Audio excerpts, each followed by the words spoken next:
Hi, I'm Ian Stokes, host of LBU Global Voices, and I'm sitting down with Ben today to talk about freelance. Hi, Ben. Hey Ian, thanks for having me. So my name's Ben. I'm a career consultant here at the university, and I specifically work with Leeds School of Arts and focus on supporting students into the creative industries. What defines freelance work? Yeah, really good question, Ian. I always like to introduce students to the kind of history of the term freelance. So the earliest written evidence that we have of freelance comes from Sir Walter Scott's Ivanhoe, in which essentially a lord refers to a paid army of freelancers.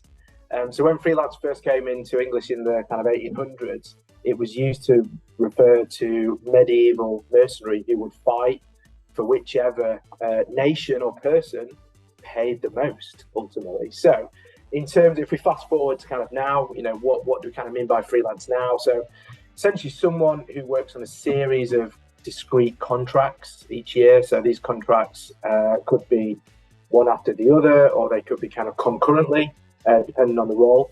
So the one thing that kind of brings freelancers together is their need to source their own work. So it's unlike a permanent contract of employment, where if the employer's responsibility to provide work for the employees, freelancers are hired for a specific role for a defined period of time, and usually that's due to their specialist skill set. What significance does networking have when finding freelance work? I think networking, just from a general careers perspective, is the single most important factor in people's career success. So irrespective of industry, irrespective of being freelance or not freelance, but particularly with freelance as well, network is so important. And there's a really great quote as well that I like to use with students, which helps position networking as, I think, the most important factor. But opportunities don't float like clouds in the sky. They're attached to people.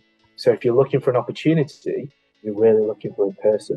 So what advice would you have if I am someone who's afraid of networking? Yeah, that's a really good one. And that's something that we hear a lot from students. I think a lot of it is to do with the term as well. So the term networking, I think it's got some negative connotations attached to it as well. The Hollywoodization of it, I think, as well. So often I think it can conjure up kind of images of people in suits in a kind of sleazy cocktail bar, exchanging business cards. And yes, that kind of probably still happens in certain industries, but it's not really, how it is as well. So really, it's important to understand that networking is about, connecting with people, speaking to people, trying to find like-minded people as well, being curious about people, and even kind of making friends as well. So, there's nothing wrong with that. And actually, meeting like-minded people, kind of new friendships will kind of emerge as well. So that's really,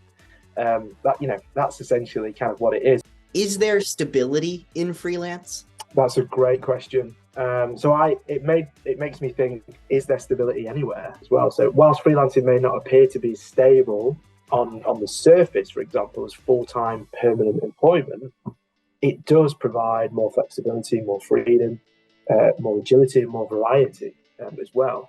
You might be freelancing on a couple of contracts. So you might have two income streams, whereas the person that's working full-time just has one. So technically, that person that just has one income stream that's in kind of full-time employment, that's taking up most of their working week, is arguably at greater risk of potential unknowns kind of happening. So when I am selling myself, how do I decide what my wages are, what my worth is, how my skill set should be monetized?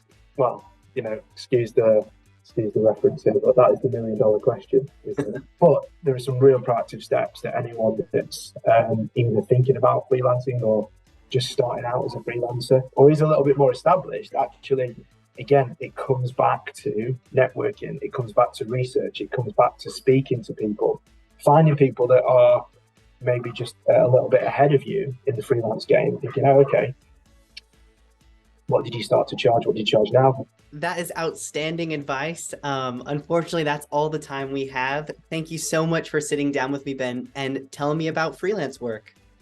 Oh, you're welcome in. It's an absolute pleasure.